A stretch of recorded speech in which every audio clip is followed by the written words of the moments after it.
Kevin. E aí depois, naquele ano, no ano seguinte, ou naquele ano de 2013, nós nos encontramos em João Pessoa. Agora eu fiquei na dúvida se era 2013 ou 14. Acho que 2013, né, Miguel? E Acho que de lá sim. para cá, temos nos encontrado nas reuniões da IAPR, da International Association for the Psychology of Religion, e também nos congressos, nos seminários do GT, Psicologia Sim. e Religião. De forma que é uma alegria ter você conosco aqui, Miguel, e nós somos muito gratos, muito gratas por você ter se disposto a vir conversar conosco numa segunda-feira, num horário tão não favorável para Não, não, você. não, é uma grande alegria e é muito bom vê-la Então, online enquanto não. antecipadamente, a nossa gratidão e, por favor, sinta-se à vontade para se apresentar como você gostaria, Claro, inclusive os claro. destaques que você Na, gostaria de fazer. na verdade, vou fazer assim uma apresentação bem informal, porque é mais uma reflexão, porque eu pensava que ia ser um grupo mais de estudo do que uma conferência. E nesse sentido eu estive pensando um pouco o que é isso de fazer psicologia experimental da religião. E gosto muito de saber que há várias pessoas aqui que são de outras áreas para além de psicologia. E, portanto, aquilo que eu vou fazer é refletir abertamente para falarmos depois um pouco sobre, sobre as ideias e as experiências que vocês tenham e como é que elas podem se encontrar ou não com aquilo que eu vou partilhar com vocês. Mas gostaria de começar por lembrar, porque esse projeto me lembra um pouco o vosso projeto, me lembra um pouco um projeto em que eu tive uma parte, foi há uns anos atrás, meu Deus, já há mais de 10 anos. O Justin Barrett estava aqui em Oxford e ele tinha um grande projeto em que a ideia era treinar pessoas que não fossem psicólogos nas artes e ciências da psicologia experimental e cognitiva.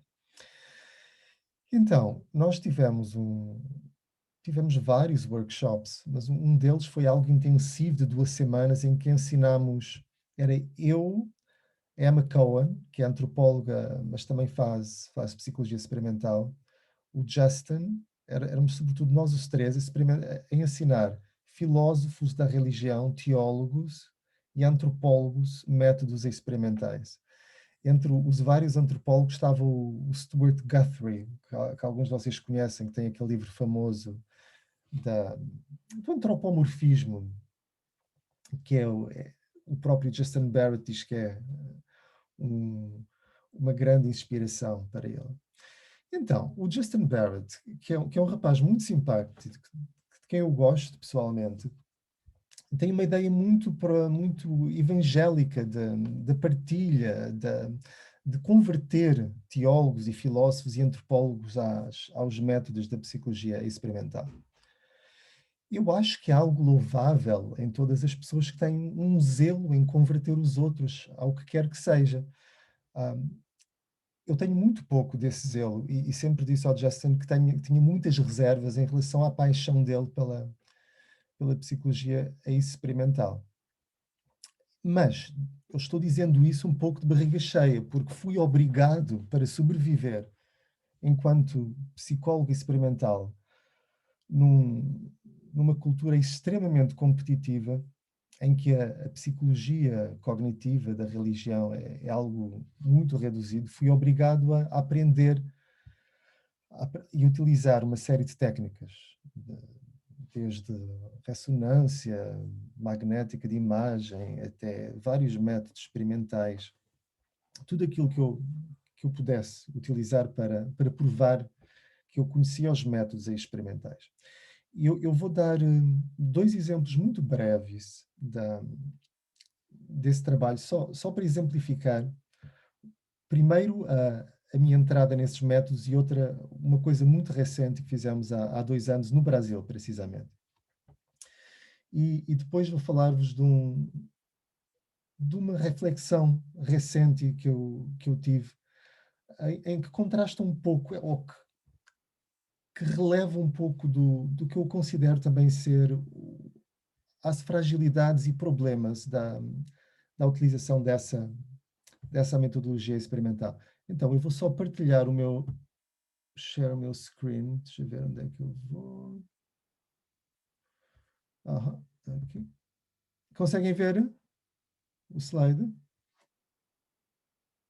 Sim? Ótimo. Sim, está claro. Sim. Então, eu dei um título ligeiramente diferente, mas o espírito é o mesmo, como a Mary irá ver.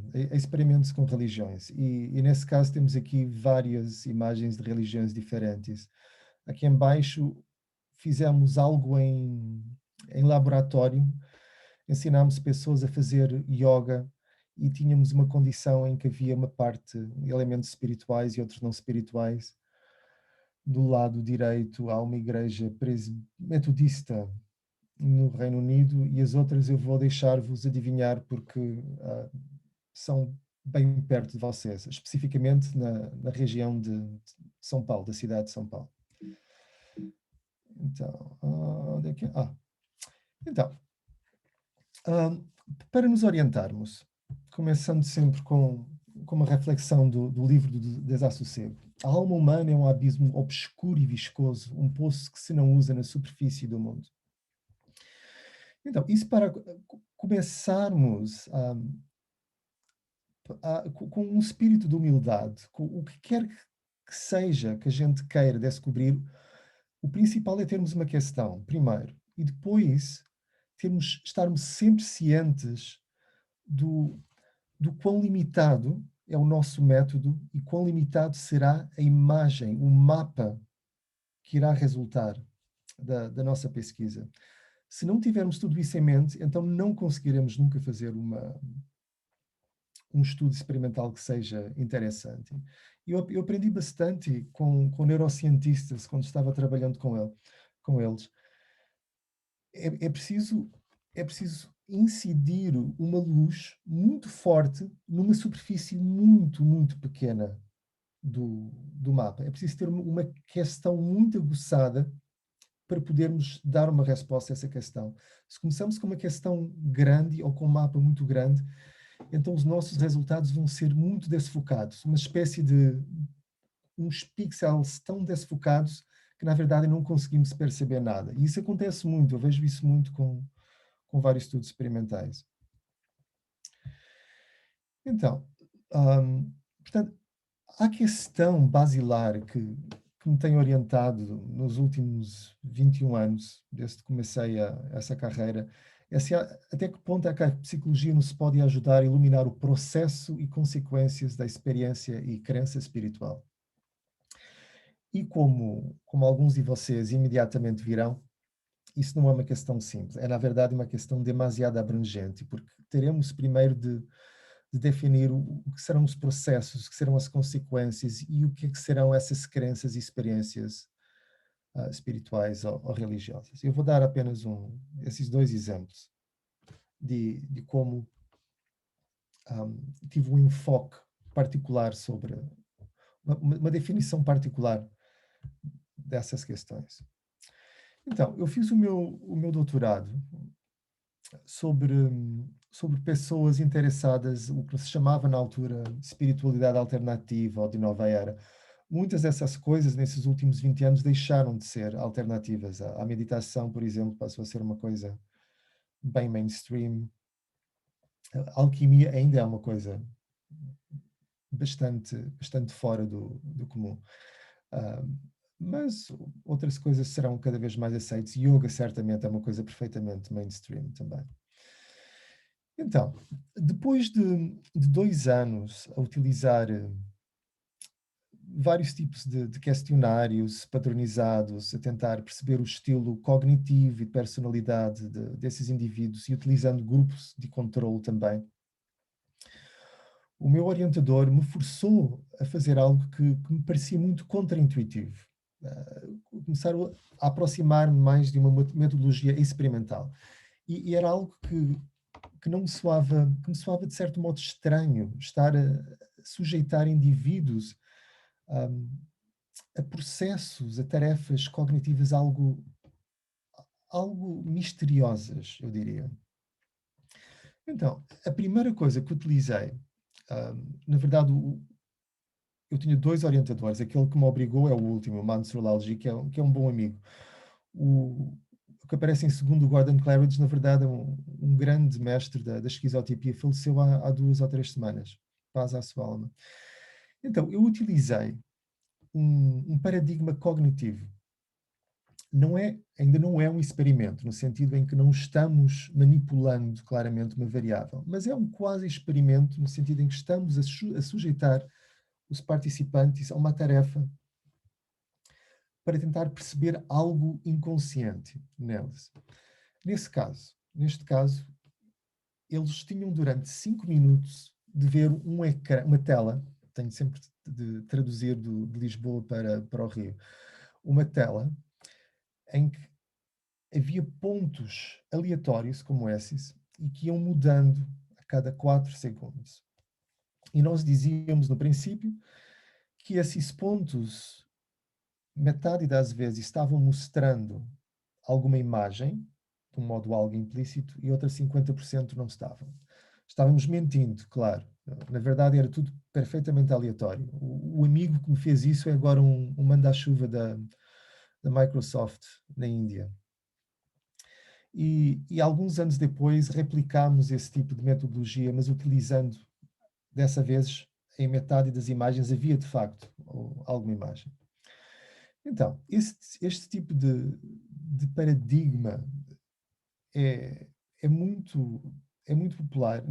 Em ambos os casos conseguimos ver que havia de facto um estilo cognitivo, perceptual, de personalidade particular. Portanto, as pessoas que frequentavam mais palestras Nova Era, ou liam mais livros Nova Era, ou iam a mais atividades Nova Era, tinham tendência a ver mais padrões onde em pontos aleatórios, ou então a ver mais imagens onde não aparecia imagem nenhuma. Então, esse para dar um exemplo uma primeira abordagem cognitiva. Alguns de vocês familiares com a ideia Ai, eu tenho sempre dificuldade em traduzir isso. O engenho de detecção da agência hiperativa, algo assim, do Justin Barrett, poderão ver alguma ligação nisso. Contudo, essa associação é apenas aparente, porque o processo de que ele está falando é algo diferente. Apesar de facto, nesse caso, tem também a ver com o encontrar uma agência em desenhos aleatórios. Por isso pode-se dizer que haja alguma convergência com aquilo que o Justin Barrett está falando. Contudo, contrariamente ao que ele diz, em pessoas religiosas tradicionais, ditas cristãs normais, não há qualquer tipo de associação. São só mesmo com pessoas que utilizam, que frequentam um tipo de espiritualidade mais alternativa, nova era. Então, agora, passando para um estudo propriamente experimental. Nos últimos 4 anos, estive trabalhando com um grupo alargado, encabeçado por um psicólogo evolucionista, o Robin Dunbar, que tem uma teoria que, tem muitas pessoas que acham que ele está correto. É uma pessoa extremamente citada, com mais de 40.000 citações do seu trabalho. E nós estávamos tentando aplicar a sua teoria à religião.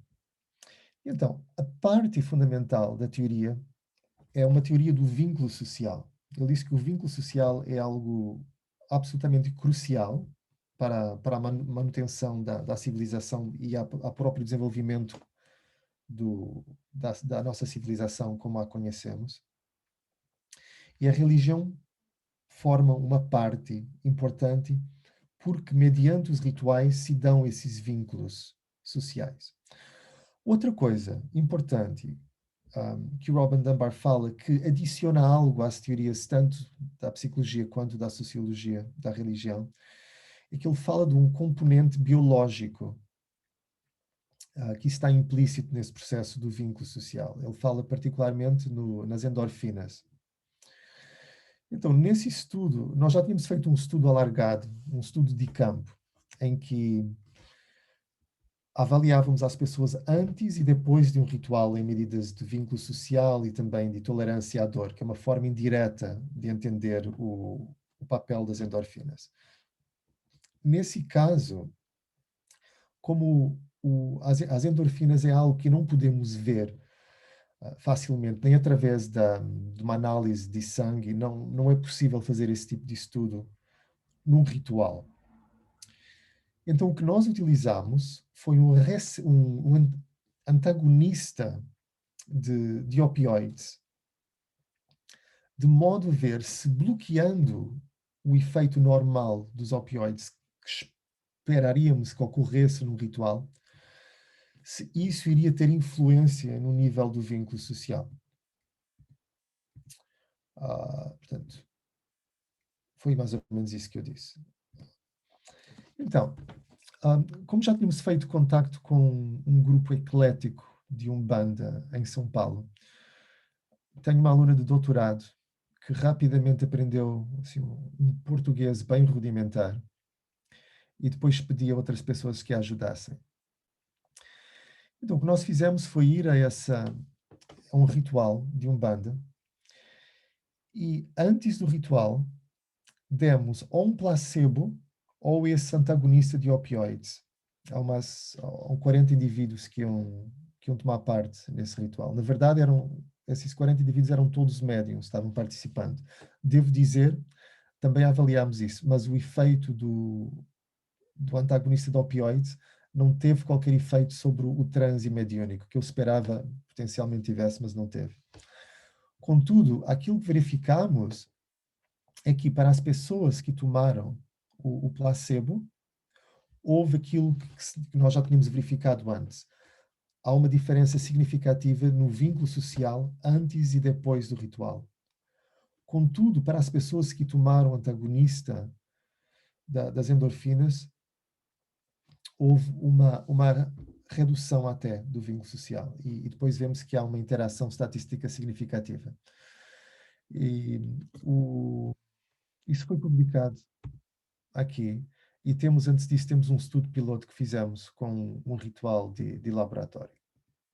Então, este é um exemplo algo extremo de como podemos não só trazer pessoas a um laboratório a fazer tarefas cognitivas, mas manipular o próprio ritual religioso, que é algo bastante extremo. E devo dizer que a maior parte dos grupos religiosos nos teriam dito um redondo não quando os abordámos para perguntar se eles estariam abertos para que os seus membros pudessem tomar ou um placebo ou um psicofármaco como este naltrexona em português. E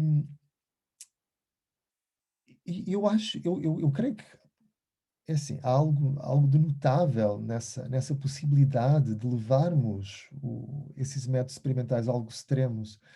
E é muito, muito raro ver uma utilização experimental num ritual. Dentro da psicologia cognitiva da religião, é muito, muito raro, porque é muito difícil de conseguir fazê-lo. Há questões éticas, mas há sobretudo questões de acesso. Agora, acaba aqui a parte expositiva daquilo que eu queria dizer.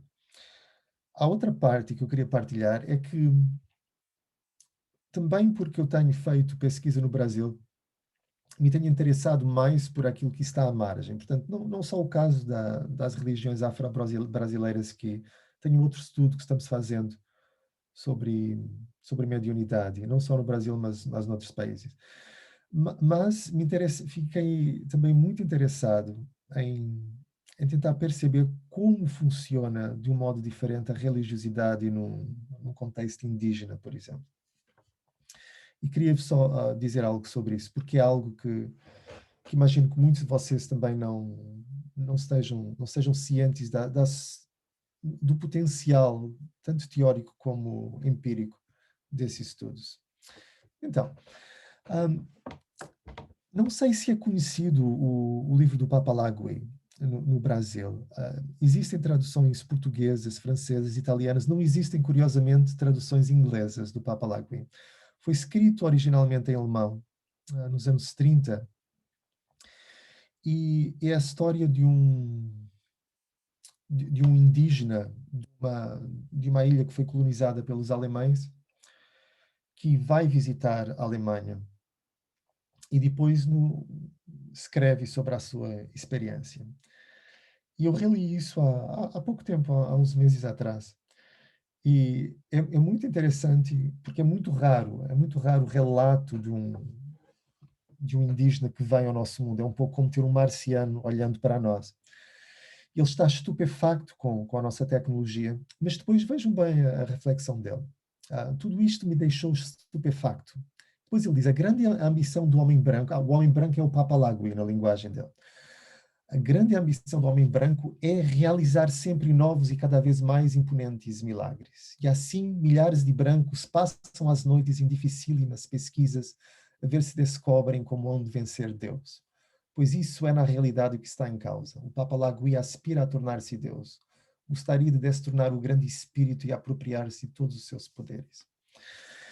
Então, aquilo que eu acho interessante nessa reflexão em relação àquilo que eu estava dizendo é que no nosso método experimental, vocês vejam bem, o método experimental é algo que nós vamos buscar às ciências médicas e que, por seu lado, as ciências médicas vão buscar às ciências físicas e biológicas. Mas é um processo de uma agressividade extrema. E se pensarmos, por exemplo, como se estuda física nos dias de hoje, física quântica, por exemplo, aquilo que nós sujeitamos às partículas para tentar entender como funciona o microcosmos é algo extraordinário. E eu creio que independentemente da aspiração, da ambição teológica, se queremos destornar Deus, há de facto uma há de facto uma espécie de violência sobre a própria natureza, como se estivéssemos irremediavelmente afastados do mundo natural e por isso temos de criar esses métodos extremos, como esse de eu ir dar um fármaco no meio de um ritual de Umbanda. Há outra coisa que eu queria dizer, agora falando de uma coisa mais concreta, uma aplicação mais concreta. Ah, Creio que muitos de vocês conhecerão a antropóloga americana Tanya Luhrmann. Eu li há muitos anos atrás o primeiro livro dela e depois eu já me encontrei com ela um par de vezes. O primeiro livro dela, da tese de doutorado dela, é sobre sobre pagãos ingleses. Mas toda a obra dela é muito consistente. Já nesse primeiro livro, é um livro de antropologia, que eu diria psicológica. As explicações que ela dá para a forma como as pessoas aprendem a pensar de forma mágica são explicações muito psicológicas.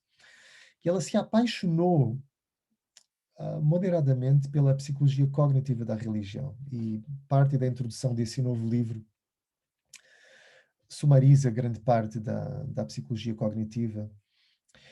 E nesse último livro dela, em que ela também faz um sumário da obra dela, desde esse primeiro livro sobre os neopagãos,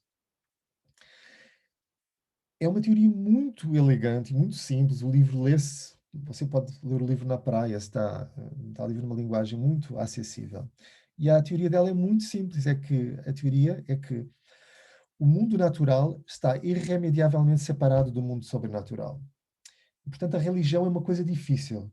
Por isso é que são precisos rituais que exigem esforço para nós podermos acreditar que o sobrenatural e que os deuses são reais. A teoria é tão simples lá quanto isso. E há coisa de 3, 4 meses, como o livro tinha acabado de sair, pediram a várias pessoas, um dos jornais principais, provavelmente a revista principal de psicologia cognitiva da religião, Religion, Brain and Behavior, pediram a várias pessoas para escrever comentários para esse livro, a que depois a Tânia irá responder. Então, me tinham pedido para escrever um comentário. E logo nas primeiras 50 páginas do livro, ela, ela refere à literatura antropológica sobre populações indígenas, especificamente do Brasil, do pessoas como Viveiros de Castro e do perspectivismo. Ela faz isso de forma muito resumida e depois fala de uma pessoa, não de Viveiros de Castro, mas de uma pessoa que é discípula dele, que já tinha escrito um comentário anterior a ela. Ah, e ela utiliza a obra dessa antropóloga brasileira, ah, como é que Maria Aparecida, creio, Aparecida Vilaça, creio, ah, para, para dizer que os povos da Amazónia que ela estuda também fazem essa divisão do, entre o natural e o sobrenatural. Ao contrário daquilo que a Aparecida Vilaça diz. Então, foi um exercício interessante porque eu fui ler o comentário original da Aparecida Vilaça e depois comecei a tentar a falar com antropólogos brasileiros. E tudo indica que a querida Tânia Lerman, ela não entendeu o que é que a antropóloga brasileira estava falando. E a razão pela qual ela não entendeu é que, de facto, é muito contraintuitivo aquilo que ela está dizendo. Tal como grande parte da obra dos antropólogos brasileiros dos últimos 20 anos sobre esses povos que eles chamam ameríndios, sobretudo da zona da Amazônia. Então, na verdade, a Aparecida Vilaça e o Viveiros de Castro, eles não estão... A Tânia Lerman estava tentando dizer que eles, como esses povos têm uma visão coletivista, não há uma divisão clara entre o eu e os outros, e entre o natural e o sobrenatural. Mas o que ela está dizendo não tem absolutamente nada a ver com isso. Ela nunca põe em causa que haja uma divisão entre o natural e o sobrenatural. O que ela está dizendo é algo muito mais interessante que a Tânia Lerman não entende na sua visão muito dualista do mundo. E, aliás, a psicologia cognitiva da religião é extraordinariamente dualista em quase todas as suas assunções. Então, do lado direito está o livro do Schopenhauer. E por acaso gostaria também de perguntar quantos de vocês conhecem esse livro do Schopenhauer que está também publicado em português, como a Queda do Céu. Que é ainda mais do que o Papa Lagui, é claramente a visão de alguém que vem de um outro mundo, que olhar para o nosso. Então, eu queria só partilhar um pouco com vocês esse comentário que ainda não está publicado. E o título que demos ao comentário é Os Humanos Invisíveis e os Seus Deuses. Os Humanos Invisíveis, de facto, nós não conhecemos diretamente. A Tânia Lerman e nenhum psicólogo cognitivo da religião que eu conheço, que eu saiba, tenha tido contacto com eles. Portanto, e a obra da Tânia Lerman, que é suposto ser universal, ainda torna mais invisível essas pessoas, porque ela os refere sem entender. Então, eu vou só ler um pouco daquilo que eu escrevi com um antropólogo brasileiro, Pablo Albernaz. O Schopenhauer está articulando como a ganância capitalista ocidental que come sua floresta com voracidade permeia todas as nossas vidas, incluindo os nossos sonhos. Ele fala muito sobre os sonhos. E é muito interessante ver como não há uma distinção muito clara entre a vida acordada e a vida do sonho, na mundividência do Schopenhauer. Então, toda a nossa visão do mundo é baseada em uma separação dualística entre o eu e o mundo. E a mesma lógica se aplica ao nosso dualismo religioso, onde o bem se opõe ao mal e o natural se opõe ao sobrenatural. Esse dualismo tem implicações delicadas para a própria estrutura da experiência religiosa. A alteridade completa, transcendência e omnipotência de Deus nas religiões abrâmicas é baseada em um desequilíbrio de poder entre Deus e a criatura, que requer esforços infinitos de aproximação, súplica, submissão e reconciliação. E depois nós perguntamos a Tânia Lerman, poderia esse desequilíbrio de poder ilimitado ser a razão para o esforço cognitivo necessário para fazer Deus tornar-se real nas religiões que Lerman estuda? Então, depois nós damos mais um pouco do contexto. O que se passa na religião, por exemplo, dos Yanomami, é que não há essa necessidade ou essa ambivalência de transcendência. O mundo espiritual é absolutamente assumido. Um exemplo, por exemplo, da obra do Lévi-Strauss, que é muito curioso. Ele disse que quando os espanhóis chegaram às Antilhas, os, os espanhóis estavam muito os teólogos espanhóis estavam muito preocupados em entender se os indígenas, se os nativos tinham alma ou não. Ao mesmo tempo que eles estavam nessa discussão teológica, os nativos das Antilhas estavam muito preocupados a discutir e a verificar se os corpos dos espanhóis, quando morriam, se eles se decompunham como os deles ou não. E o Lévi-Strauss dá esse exemplo para dizer que a parte do mundo espiritual, da ligação ao espiritual, é absolutamente tomada como assumida. O que se altera são as relações com o corpo. E depois, no caso da obra do Schopenhauer, o que há, não há tanto um sentido de transcendência, mas há uma mudança de perspectiva. O xamã não se autotranscende, o que ele faz é tomar a perspectiva ou do espírito ou do animal, mas o próprio animal e o espírito pode também tomar uma perspectiva do humano. Portanto, é algo muito mais fluido, completamente diferente do tipo de religiosidade que a Tanya Luhrmann e a maior parte de nós psicólogos ou teólogos estamos estudando. Um, e só para terminar. Portanto, precisamos ter questões muito claras se queremos fazer métodos experimentais, mas mesmo assim temos de ter muito cuidado para estar cientes de que estamos apenas construindo mapas da realidade e se não tivermos atenção muito cuidada àquilo que estamos fazendo, podemos acabar desiludidos como esse cara, como Stanley, que foi para as montanhas tibetanas à procura do seu verdadeiro eu e encontra um executivo em vez de um anjo. E era isso que eu queria dizer. Muito obrigado por me ouvirem. Deixa eu só acabar de partilhar. Parei de partilhar o screen ou não? Sim, parou. Parou. Ah, Muito obrigada, Miguel, por ter nos trazido esses estudos, né, com populações weird, né?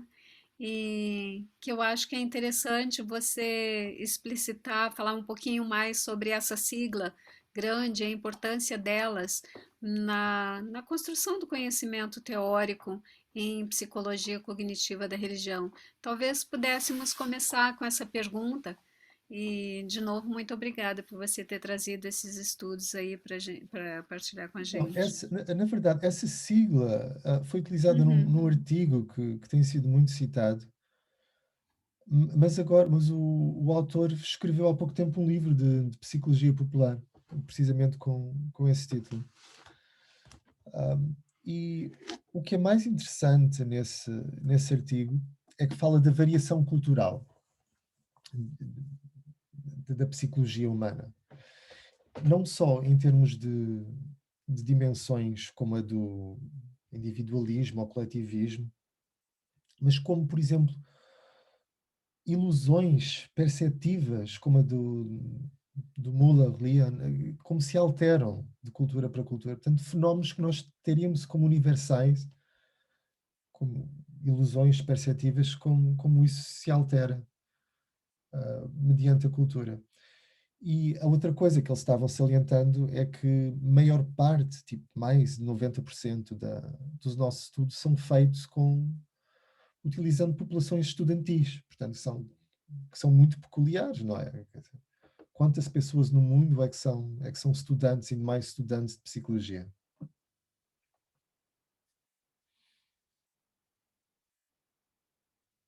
Obrigada, Miguel. Ali no chat nós temos já uma pergunta que você falou que a psicologia cognitiva da religião é basicamente dualista. É uma pergunta da Camila. E você poderia falar um pouco mais sobre isso? Então, o exemplo mais claro é o da própria psicologia cognitiva da religião, mas a própria psicologia cognitiva, por exemplo, a própria obra do Kahneman, da divisão entre o pensamento analítico ou pensamento intuitivo, a ideia de que temos dois modos de processar informação, dois modos básicos de processar informação, como isso é tomado depois pela psicologia cognitiva da religião também, portanto, há esse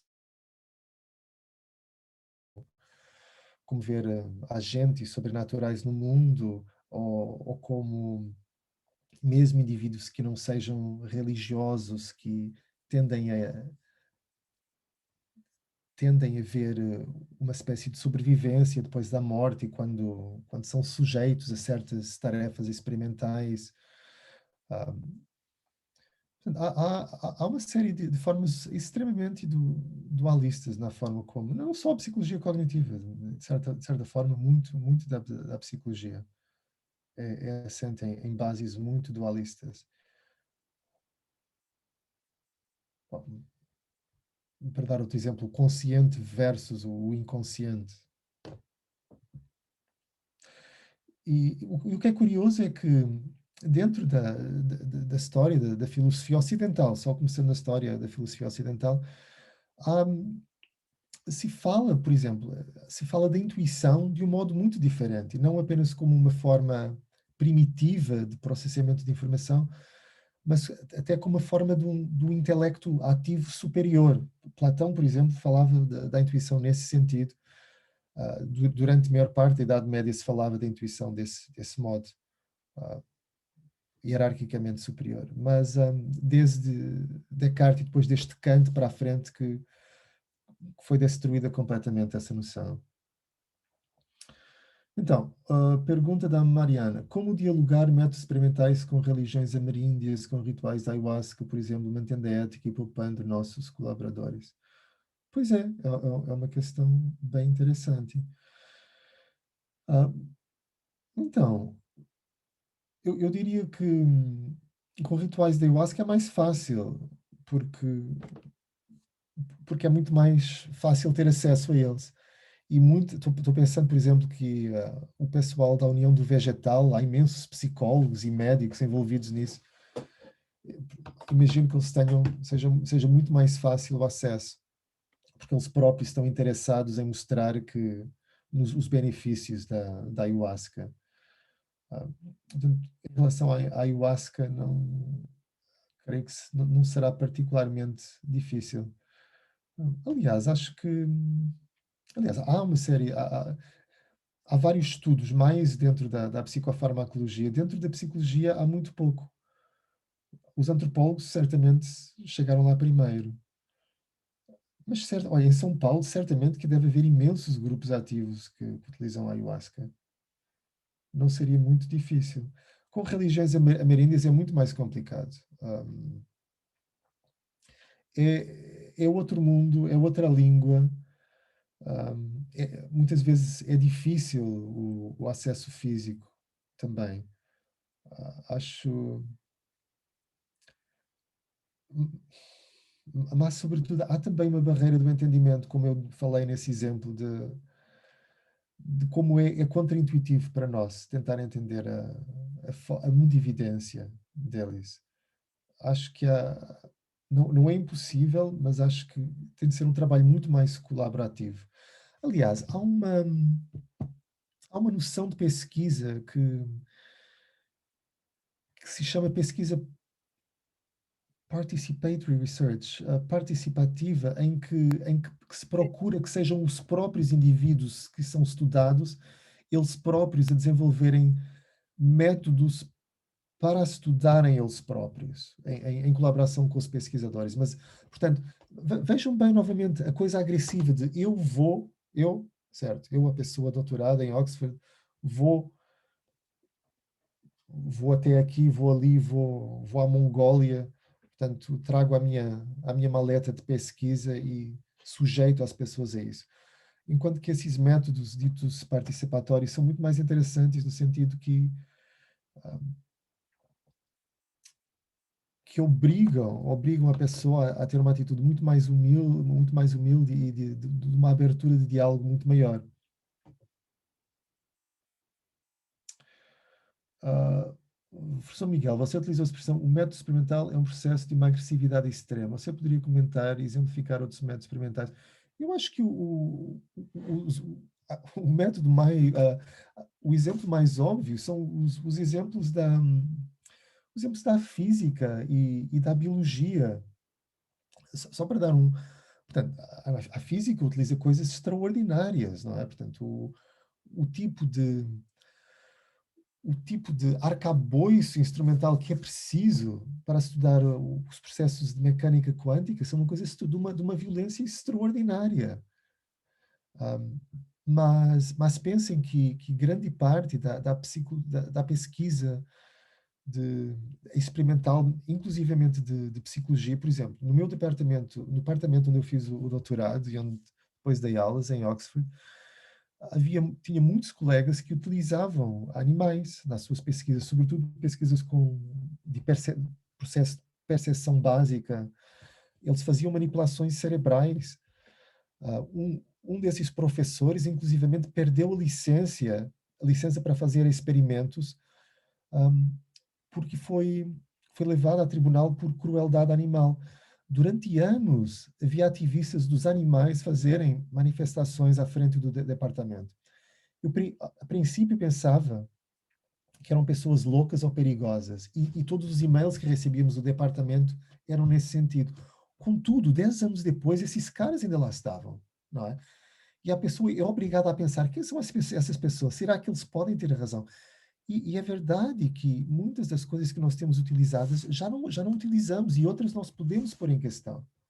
Portanto, aí, nesse caso, a agressividade é uma agressividade física sobre animais. Ah, acho que são exemplos claros. Por outro lado, o exemplo que eu estava dando, até que ponto é que é legítimo nós entrarmos num ritual de Umbanda e estar alterando os níveis dos opioides que são liberados normalmente. Espera aí, estou vendo, desculpa. Thaís Oliveira tem uma mão no ar. Fala, Thaís. Boa noite, professor, tudo bem? Acho que tens de tirar o mute. Está me escutando agora? Escuto, sim, agora escuto. Pronto, eu aumentei aqui. Boa noite. É, eu queria trazer uma pergunta assim, de outras apresentações suas que eu já vi, de alguns artigos que eu já li, né? Na sua apresentação, até para o próprio financiamento da atribuição sobrenatural, o senhor trouxe uma preocupação, né? Sobre o olhar dos cientistas. Na verdade, o senhor trouxe alguns exemplos da arqueologia ao final da apresentação e do quanto, às vezes, o nosso olhar enxerga aquilo que a gente já tem como arcabouço, né, interno, Sim, a sim. partir das nossas teorias, a partir das nossas experiências, né? E hoje, assim, por um outro caminho, mas eu acho que também traz essa convocação de pensar o nosso lugar enquanto cientistas, né? Da humildade, de sim, talvez ir com uma teoria, mas também poder se colocar curioso sobre aquilo que talvez a gente não compreenda ainda, né? E no seu artigo da Nature, quando você fala sobre atribuição sobrenatural, você colocou aqueles 3 experimentos, né, na Sim, Santiago de sim. Compostela, que você Isso. traz também um pouco a questão de assim, na verdade, você estava se questionando sobre as teorias da psicologia evolucionista e que fazem parte da teoria da Sim, psicologia sim, é cognitiva da verdade, religião sim. também, sobre a preponderância do inatismo, né? De algo que você já vem com essa. Se eu tiver enganada, por favor, me Não, não, corrija, não, professor. obrigado por me lembrar, diga, Mas foi diga. o que eu entendi do artigo, né? Eu estou tentando linkar essas coisas. É como se, na verdade, naqueles experimentos não foi possível comprovar, né? Assim, de Sim, que sim, sim. a gente nasce com essas coisas herdadas de alguma forma, né? Como se o sistema mais racional inibisse o emocional, né? Então, eu queria te escutar um pouquinho, como é que você percebe isso no estudo de experiências espirituais, né? São experiências, se a gente pensa que, de alguma forma, existem várias possibilidades de olhar para essas experiências, né? Uma delas, como ver a agência onde não tem agência, né? Outras, como algo que parte da crença daquele sujeito e que pode construir percepções. Eu não sei, eu fiquei muito curiosa de como é que você tem visto hoje, a partir dessa possibilidade de uma abertura, né, desse olhar de alguém que chega, claro, com sua história, com sua teoria, mas que chega também para compreender o fenômeno a partir do que as pessoas trazem sobre esse fenômeno, né. Eu não sei se eu me fiz entender, mas queria Sim, poder sim. juntar. Então, para dar um exemplo concreto dessa teoria também inatista do Justin Barrett, do tal mecanismo como é que se diz isto?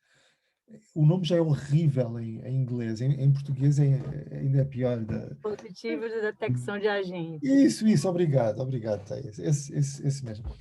Hum, eu creio que neste momento devemos ter, não sei, 10, 12 estudos em que 10 ou 11 não encontraram nada e um encontrou algo. Mas em relação a esse artigo, veja, por exemplo, esse eu acho que é um exemplo extraordinário, que temos durante quase, não sei, temos 7, 8 anos de literatura sobre a associação entre a religiosidade e um estilo intuitivo, não é? Quase tudo feito nos Estados Unidos e no Canadá. E depois começamos a tentar replicar isso noutros lados, na Turquia, portanto, nós fizemos isso no Caminho de Santiago e depois no Reino Unido, e nada, não encontramos nada. Na Turquia também não encontra nada. Tentam replicar os primeiros estudos do Will Gervais, nada. Entretanto, o próprio Will Gervais, que agora está em Londres, ele agora se mudou para Londres, fez uma replicação em uns 13 países ou 16 países, e é só em 2 países é que ele consegue verificar isso, essa associação entre religiosidade e estilo intuitivo. Então, o que eu achei muito honesto dele, eu gosto do Will, ele é um rapaz inteligente e honesto. Portanto, mas contudo, ainda temos agora pelo menos uma geração de estudantes de psicologia cognitiva da religião ainda a dizer que existe essa associação. E provavelmente daqui a uma outra geração vamos ter o mesmo problema, porque as coisas entram e se tornam, se torna um pouco um feedback em si, se torna um pouco intuitivo. Não, eu li isso no livro, isso é passado, é passado, é passado.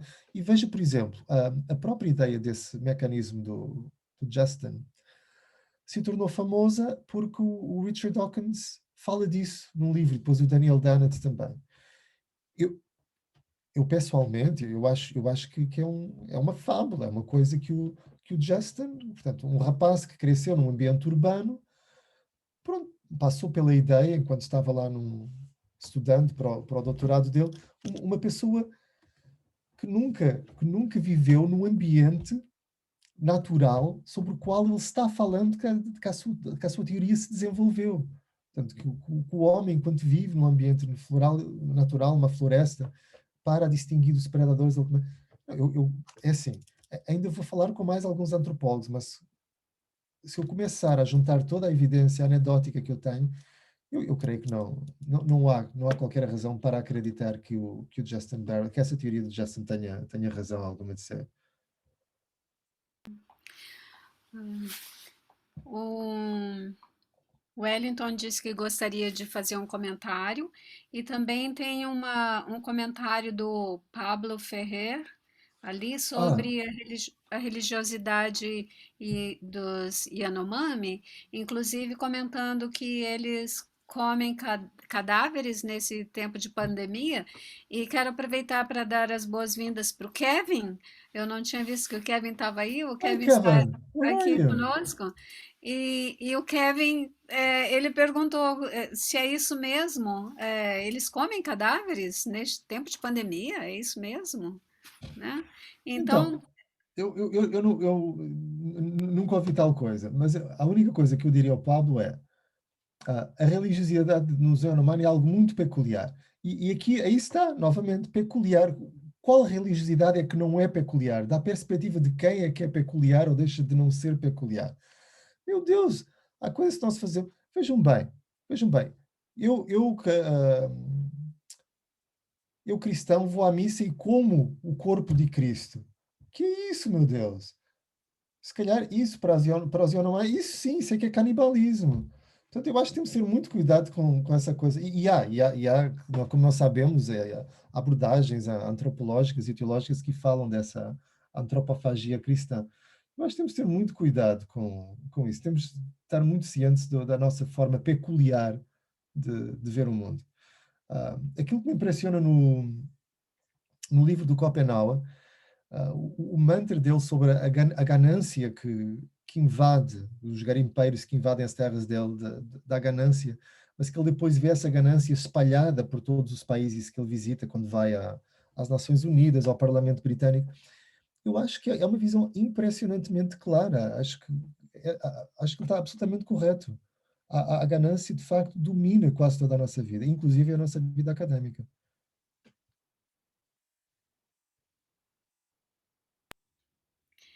Depois que o Wellington fizer o comentário, o Pablo podia esclarecer um pouquinho mais sobre essa questão aí, até para a gente responder ao Kevin, que ele perguntou sobre isso. Então seria interessante ver isso. Wellington, por favor. Eu gostaria muito de agradecer o Miguel, né, porque muitos alunos, muitos interessados nesse projeto, em realizar algum estudo, ficam muito preocupados, né, exatamente porque é muito, vamos dizer, muito novo isso para grande parte dos pesquisadores do Brasil.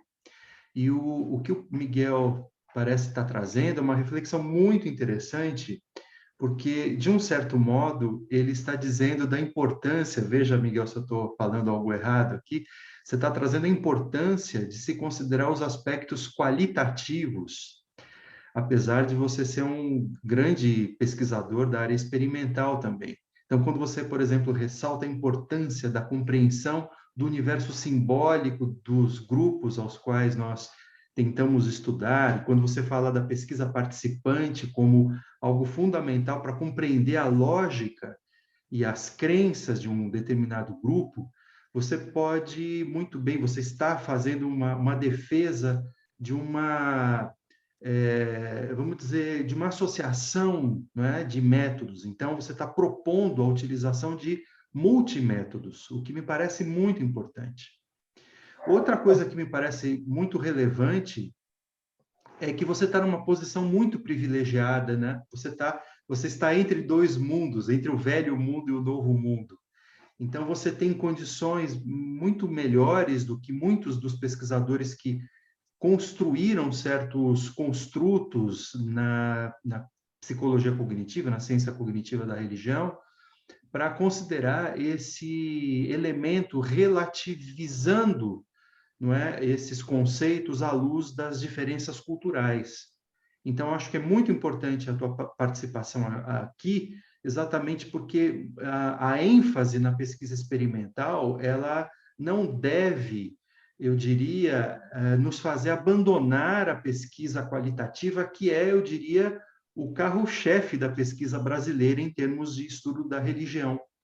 Mas se a gente associar, muito provavelmente, métodos diferentes para compor uma visão mais integral daquilo que é a complexidade da religião, talvez a gente consiga encontrar dados interessantes, né? Acho que o que você está dizendo me remete a isso, além, para finalizar, de você também nos oferecer algumas ideias, né, algumas sugestões de grupos que são tão próximos da nossa realidade que eles acabam se tornando invisíveis para nós. Olha, é assim, certo, mais ou menos, mais ou menos. Aquilo que eu queria dizer é, se eu fosse a fazer um workshop semelhante ao que o Justin Barrett fez com os antropólogos, filósofos e teólogos, eu passaria quase o tempo todo a falar sobre as questões. Tudo tem a ver com ter a questão certa. Se é qualitativo ou quantitativo, eu acho que isso não é coisa importante. O importante é ter a questão certa. se eu não tenho uma questão interessante e certa no sentido de ela pode abrir, é uma questão que pode abrir portas, é uma questão que não está respondida, que pode abrir alguma porta. Se a questão não está certa, então acho que não tem interesse. Por outro lado, outra coisa que eu queria dizer é que portanto, não tem tanto a ver com o ser quantitativo ou qualitativo. Aliás, novamente, apontar esse dualismo que eu acho que não ajuda. Hum, há, eu creio que há uma ignorância de vários níveis nas pessoas que estudam religião. E eu tenho visto muitos colegas da psicologia cognitiva que são muito bons em métodos experimentais quantitativos, mas têm um desconhecimento profundo da religião, simplesmente porque eles cresceram em meios onde não foram expostos à religião. Portanto, tudo aquilo que eles sabem é baseado quase em num saber livresco, portanto, numa coisa que nunca passa. E eu acho que isso nem é quantitativo nem qualitativo, é experiencial, é você, de facto, se expor a ver como é que um ritual é composto, seja ele na Índia, seja ele na Amazônia, seja ele em São Paulo. E, é muito estranho. E me causa alguma espécie de ansiedade existencial ter tantos colegas que dedicam a carreira a isso, mas que não tiveram essa exposição. Obrigada, Miguel. O Pablo, ele se dispôs a responder ali sobre, fazer um comentário breve sobre essa questão dos Yanomami e o fato de comerem cadáveres nessa época de pandemia. Por favor, Pablo. E aí o Miguel pode traduzir para o Kevin, por favor. Só para esclarecer a questão que eu levantei ali, é que na realidade o escrito às vezes sai, não é muito bem compreendido. Que eu quis dizer que os Yanomamis, eles têm o costume de comer cadáver como um ritual religioso, no caso. Não seria só em época de pandemia, é o ritual deles. A pessoa morre e eles comem o cadáver da pessoa morta, é um ritual que eles fazem. Aí já levanto a dificuldade no caso dos enfermeiros que trabalham em áreas indígenas de abordar isso daí com os índios, né? A questão de orientar. Foi isso que eu quis salientar ali, só para esclarecer. Certo, obrigado, Pablo.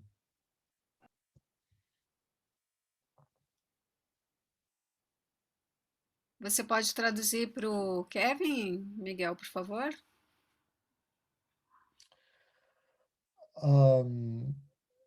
Kevin, I'll have to dig deeper into this, but I think it's related to something which you find amongst various indigenous people, that when your family members die, that they're ritually eaten so that you absorb their qualities. But I'll have to double check this.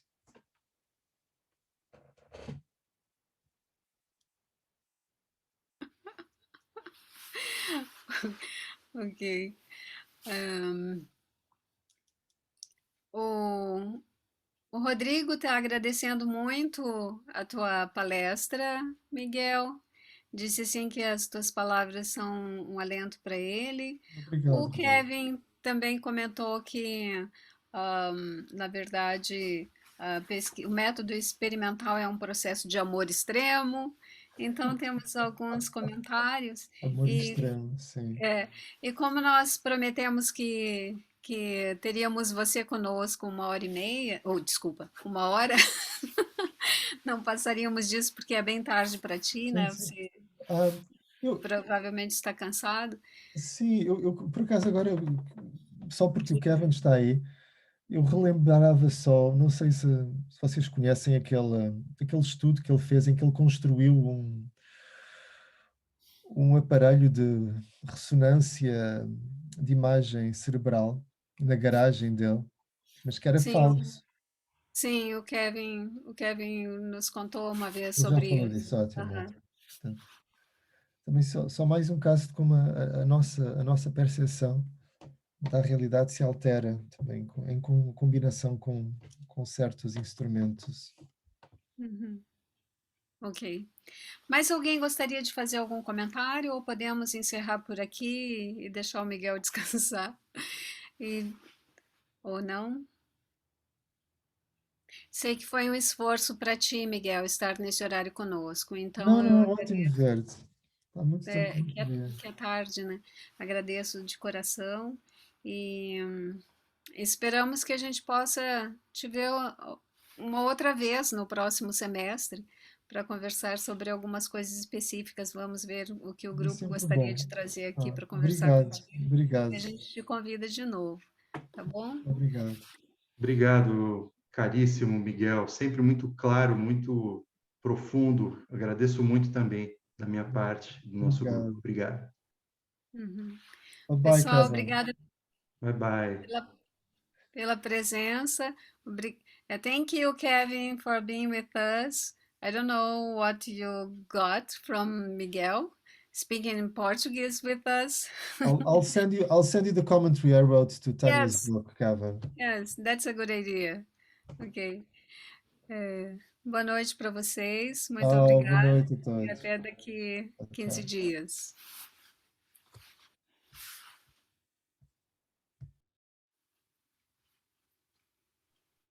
Mary, Sim? posso fazer uma pergunta que não tem a ver com o que aconteceu agora? Aham, diga. Tá, é o seguinte, Mary, eu pedi validação do seminário internacional lá do Carlo. Ah, tá, desculpas, por favor.